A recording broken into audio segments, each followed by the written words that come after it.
தெய்வ ஜனமே, இயேசு நாமத்தில் உங்கள் யாவருக்கும் என் அன்பின் வாழ்த்துக்களை தெரிவித்துக் கொள்கிறேன். கர்த்தர் இந்த நாளுக்கு என்று கொடுத்த வேத வசனத்தை எடுத்து வாசிப்போமா? ஏசாயாவின் புஸ்தகம் 54வது அதிகாரம், அதில் 17வது வசனம். அதில் இடையில உள்ள பகுதியை மாத்திரம் நம்ம இன்னைக்கு எடுத்துக்கொள்வோம்.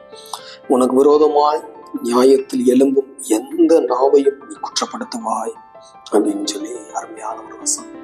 இது எல்லாருக்கும் தேவையான வசனம். சில சமயங்களை நம்ம உண்மையா வாழ்வோம், பரிசுத்தமாய் வாழ்வோம். ஆனால் நமக்கு விரோதமாக இருக்கிற மனிதர்கள், நம்மளை வேதனைப்படுத்துகிற மனிதர்கள், நமக்கு தீங்கு செய்கிற மனிதர்கள் எழும்பி நிற்கும் பொழுது நம்ம பதைத்து போயிடுவோம், மனசோர்ந்து போயிடுவோம்.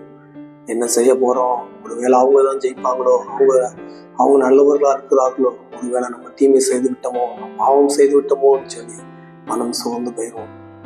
பாடுகளால் உபத்திரங்களால் சோர்ந்து போவது நிமித்தம் நம்ம நொந்து போயிடுவோம்.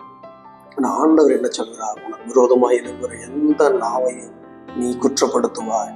ஏன்? நான் உன்னோடு கூட இருக்கிறேன், நீ பயப்படாதே என்று சொல்லி. எனக்கு ஒரு நல்ல சகோதரனே தெரியும். அவருக்கு வீட்டை சுற்றி 4 பக்கமும் பிரச்சனை. எப்போ பார்த்தாலும் பிரச்சனை பிரச்சனை பிரச்சனை பிரச்சனை பிரச்சனையாகவே இருந்துட்டு இருக்கும். அவர் ரொம்ப சோர்ந்து போயிட்டாரா. அதனால என்கிட்ட சொல்லும் போது என்ன இப்படி இருக்குன்னு சொல்லி ரொம்ப வருத்தப்பட்டார்.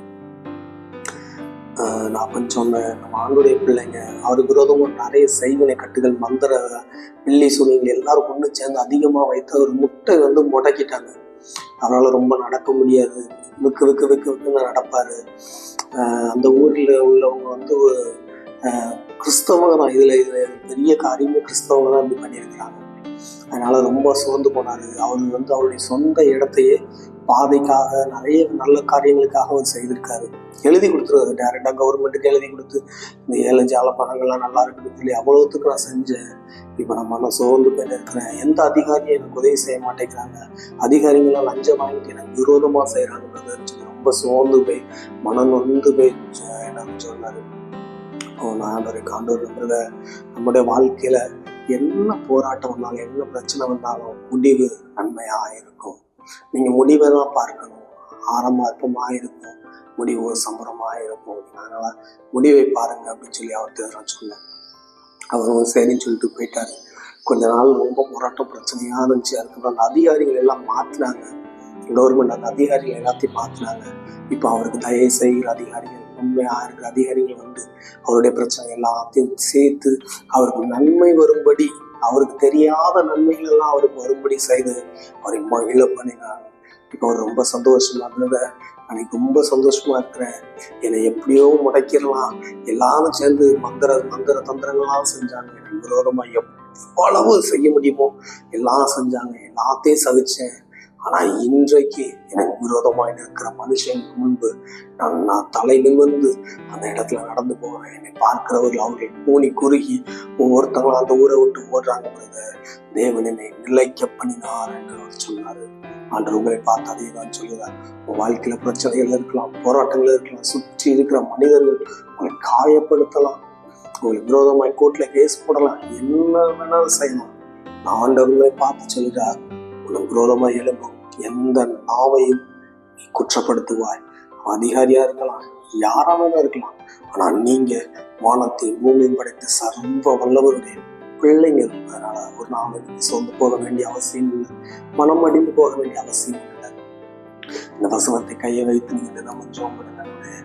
என்னைய குற்றப்படுத்துறாங்க, என்னை வேதனைப்படுத்துறாங்க, மனசோர்வு உண்டாக்குறாங்க, நீரினை ஆசீர்வதியும் கேளுங்க. ஆண்டவனை ஆசீர்வதிப்பா. நாம் ஜெபிப்போமா? அன்பு தகப்பனே, கோடி ஸ்தோத்திரங்களை ஏறெடுக்கிறேன். நான் உன்னை இசப்பா, இந்த காணொலி வழியாக யார் வேதனையோடு துக்கத்தோடு ஐயோ தாங்க முடியவில்லையேன்னு சொல்லி வேதனைப்பட்டு இருக்கிறார்களோ, அவருடைய வேதனைகள் எல்லாம் நீங்க செய்து, பாடுகள் எல்லாமும் உபக்கிரவத்துக்கு எல்லாவற்றுக்கும் ஒரு முடிவை கட்டளையிடுங்க. சமாதான வழிகளை தாங்கப்பா, சந்தோஷம் நிறைந்த வழிகளை தாங்க. ஆசீர்வதிங்க, உயர்த்தி நிறுத்துங்க, அன்பின் திருக்கரத்தில் ஏந்தி நிறுத்துங்க. எல்லா பாடுகளும் பிரச்சனைகளுக்கும் ஒரு முடிவை கட்டளையிடுங்க. குறித்த காலத்துக்கு தரிசனம் வைக்கப்பட்டிருக்குன்னு சொல்லுங்க, ஆனால் அது முடிவு நன்மையாக இருக்குன்னு சொல்லியிருக்கீங்க. சப்பா, பிள்ளைங்க வேதனையோடு இருக்கிறாங்க, துக்கத்தோடு இருக்கிறாங்க, வியாபாரத்தில் உண்டான நஷ்டங்கள், அல்லது தொழில் முன்னேற முடியாதபடி இருக்கிற முடக்கங்கள், எல்லா காரியங்களையும் மாற்றி மகிழ்ச்சியாய் நடக்க செய்யுங்க. பிள்ளைகளை வாழ்ந்திருக்கும்படி செய்யுங்க. திருமண வயது வந்த பிள்ளைகளுக்கு திருமணத்தை ஆயத்தப்படுத்தி கொடுங்க. அதற்கு தேவையான செலவுக்கு தேவையான திருமணத்துக்கு தேவையான செலவுக்கு காரியங்கள் எல்லாவற்றையும் கைகூடி வர பண்ணுங்க. பிள்ளைகள் வாழ்ந்திருக்கும்படி செய்யுங்க. உன்னுடைய சந்ததிகள் உனக்கு முன்பு கம்பீரமாய் நடக்க உதவி செய்யும். பலப்படுத்துங்க, சகாயம் பண்ணுங்க.